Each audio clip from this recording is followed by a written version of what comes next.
padrão de projeto Builder, ele precisa de duas interfaces. Uma delas é chamada de diretor e a outra de construtor. O diretor, ele seta o que precisa ser feito para aquela classe ser instanciada.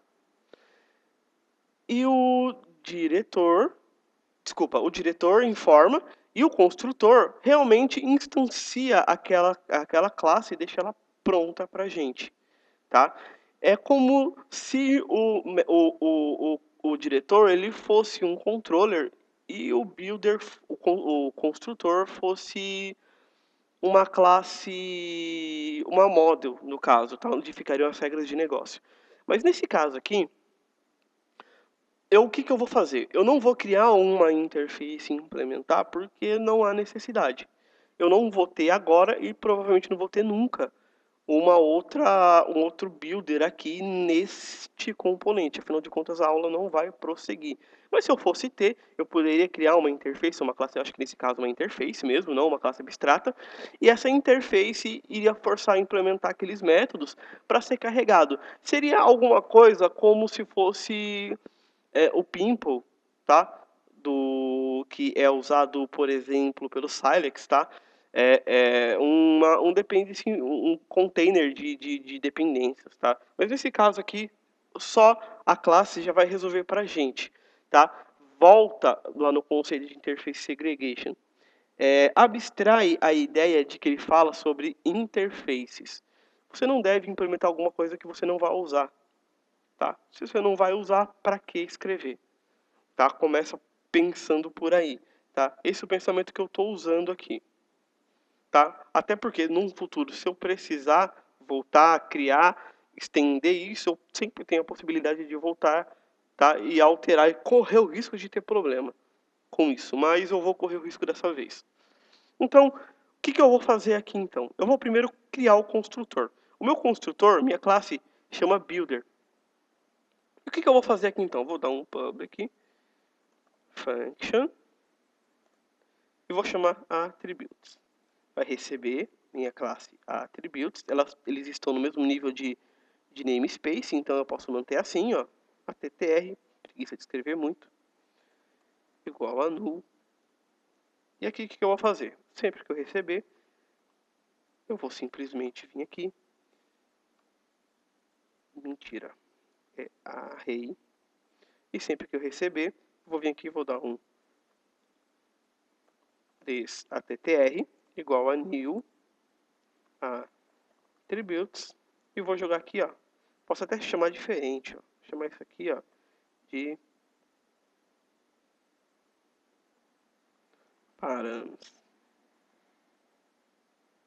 parâmetros. E aqui eu vou criar outro cara, public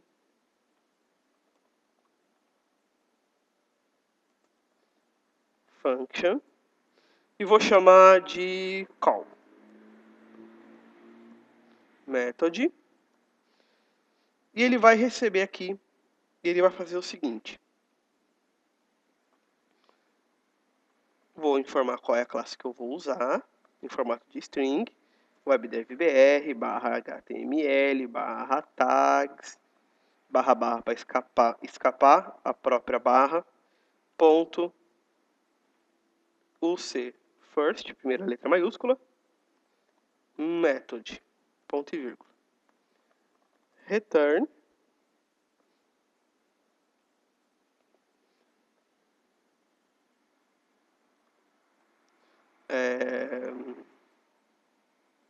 call user function array. Aqui eu vou passar um new class e vou chamar o meu get. Tem um probleminha aí. Aqui, ó, eu estou pegando o meu attributes e passando todos os parâmetros. Nisso, eu vou acabar passando também o content, que devia ser separado. Então, o que eu vou fazer aqui, então?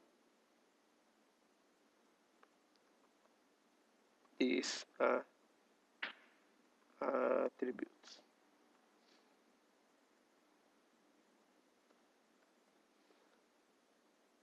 Eu vou vir aqui, deixa eu dar um ponto e vírgula. Vou fazer o seguinte, ó, if this attribute count é um array object, então eu tenho for menor, for, posso até colocar um igual a 0 aqui, se tiver vazio, né, ou nem isso, até negar aqui a condição, tá? Se ele tiver vazio, se ele tiver vazio, eu gero um erro aqui. New exception.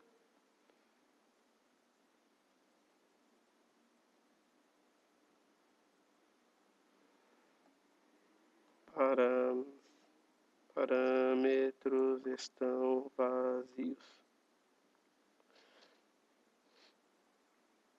E aqui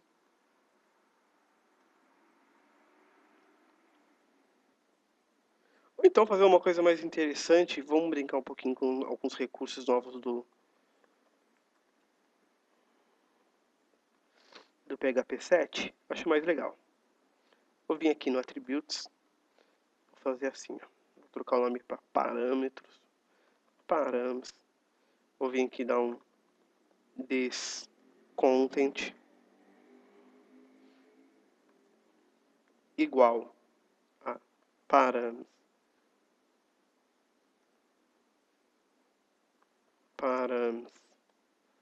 0, se não nulo. Olha que legal. PHP 7, hein? E aqui dá um set nesse params 0. Pronto.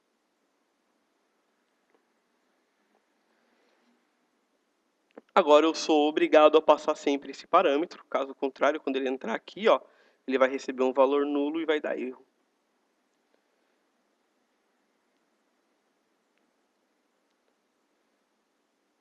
Vou aqui dar um content. Aqui eu vou chamar this params. E a mesma coisa aqui. A única coisa que eu preciso fazer aqui é dar um this params.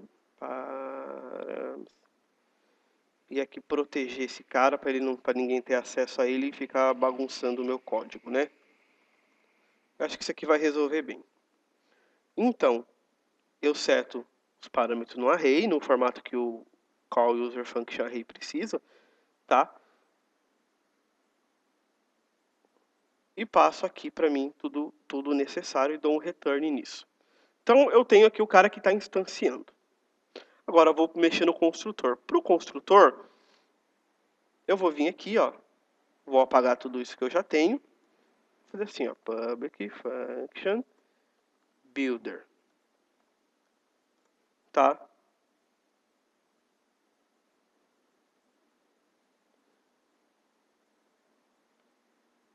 E vou fazer o seguinte.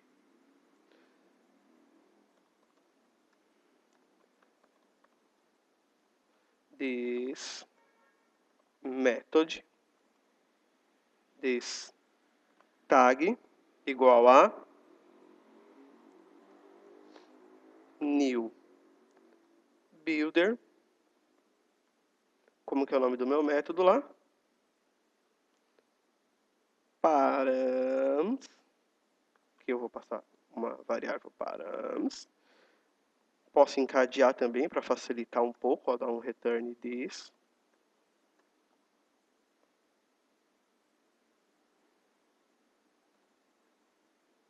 Se você começar a fazer isso, tem que indentar aqui, tá bom? Vai ficar fazendo bagunça no seu código.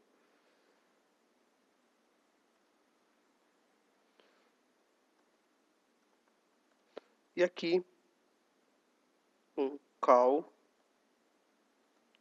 on method. Não pode esquecer de vir aqui, ó, passar as variáveis que você está usando, method, vírgula, call, e prontinho. Pode dar um return, pode dar um return this tag, é só um return tag. dependendo da forma que você for usar.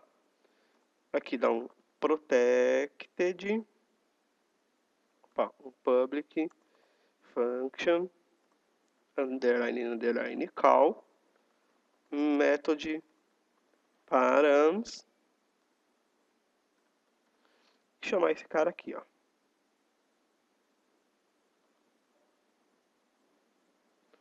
Return this builder.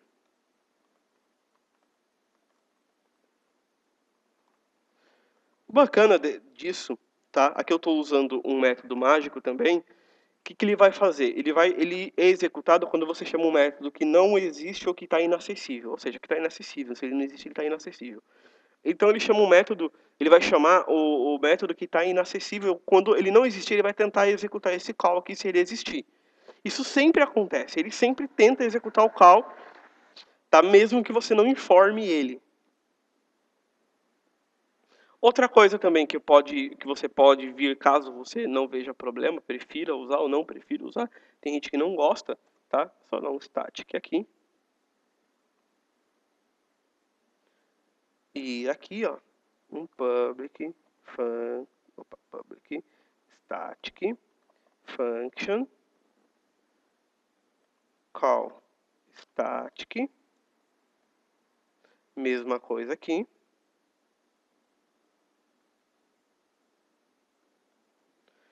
E ele vai retornar um self, dois pontos, builder, method, parâmetros, tá? E você consegue usar ele agora como estático, sem ser como estático. Se você quiser continuar usando dessa forma aqui, cadê? Que está no run, você pode, mas eu acho que não é necessário. O que eu vou fazer aqui? Vou inverter esse comentário aqui.